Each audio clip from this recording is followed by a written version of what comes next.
When a millionaire told his little daughter to choose a new mother from 5 rich, glamorous women, everyone thought the choice was obvious. But when she pointed to the humble gardener in dirty clothes, the entire room froze. What happened next shocked even her father. Stay till the very end. The grand estate of Leonard Whitmore was alive with whispers that day. The tall glass windows reflected the golden light of the afternoon. But inside, tension brewed like a summer storm. Leonard, a self-made millionaire with a steel-grey gaze, had summoned his 10-year-old son, Ethan, to the marble-floored lounge.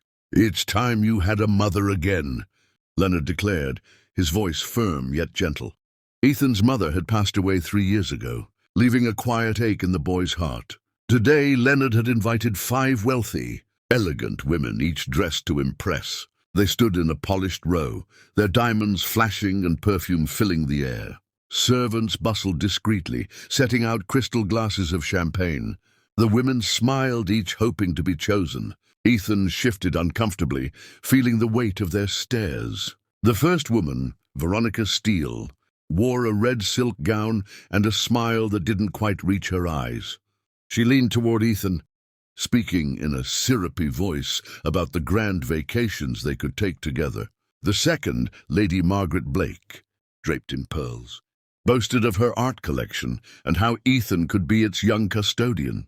The third, Fiona Harrington, tapped her glittering rings against the table as she promised him the best tutor's money could buy. The fourth, Isabella Vance, giggled and said she would throw lavish parties in his honor. The fifth, Clarissa Monroe, adjusted her diamond tiara and told him she'd make him the most fashionable boy in the city. Ethan listened politely, but each word felt hollow. He wanted warmth, not wealth. He wanted someone who saw him, not his father's fortune. While the women continued their subtle competition, Ethan's eyes wandered to the garden outside. Beyond the grand glass doors, someone knelt among the rose bushes, hands covered in soil. It was the gardener, a young woman named Claire Dawson. Her clothes were simple, a faded green shirt and worn jeans. Her dark hair was tied back in a loose braid, and there was a smudge of dirt across her cheek. She was gently humming as she tended to the flowers, her fingers moving with care.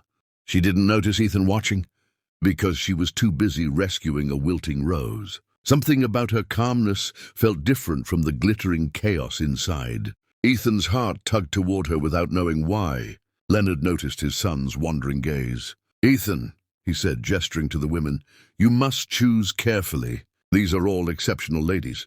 Ethan hesitated, then quietly asked, "Can I choose anyone?" Leonard raised an eyebrow, surprised. "Yes, but they must be worthy of being your mother." Ethan turned toward the garden. The 5 women followed his gaze and frowned when they saw Claire, still kneeling in the dirt. Veronica scoffed under her breath. "The gardener? Surely you jest." Ethan ignored the murmurs. Something in him whispered that his choice had nothing to do with appearances. He stepped toward the glass doors, his small hands pushing them open. The cool scent of earth and flowers greeted him as he walked outside. Claire looked up, startled, when she heard footsteps. "Oh, hello, young master," she said with a warm smile, standing and brushing dirt from her hands. "You can call me Ethan," he replied. "What are you doing?" Claire pointed to the struggling rose in her palm. "Saving her. She's been neglected, but with care she'll bloom again." Ethan studied her face. There was no pretense, no false charm, only kindness. "Would you want to be my mother?" he asked suddenly. Claire froze, blinking in shock. "What?" Ethan nodded. "I think you'd be perfect." Back inside, the room erupted when Ethan returned holding Claire's hand. Veronica nearly dropped her champagne glass. Margaret's pearls rattled as she gasped. Fiona muttered something about unacceptable. Leonard looked between them, his usually stern face unreadable. "Ethan," he said slowly, "you chose the gardener." Ethan stood tall, his voice clear. "Yes, she's kind. She listens. She saves things that others would throw away. That's the kind of mother I want." The 5 women's smiles faltered, their confidence dissolving like sugar in rain. Claire glanced at Ethan, still processing what had just happened. Leonard stewed Claire closely. He had hired her a year ago, barely noticing her presence beyond her work. She kept to herself, never sought attention, and always left the garden in perfect order. "Tell me," Leonard asked, "why should I entrust my son's heart to you?" Claire swallowed nervously, but her voice remained steady. "I can't promise him jewels or grand parties, but I can promise him love, honesty, and a safe place to grow.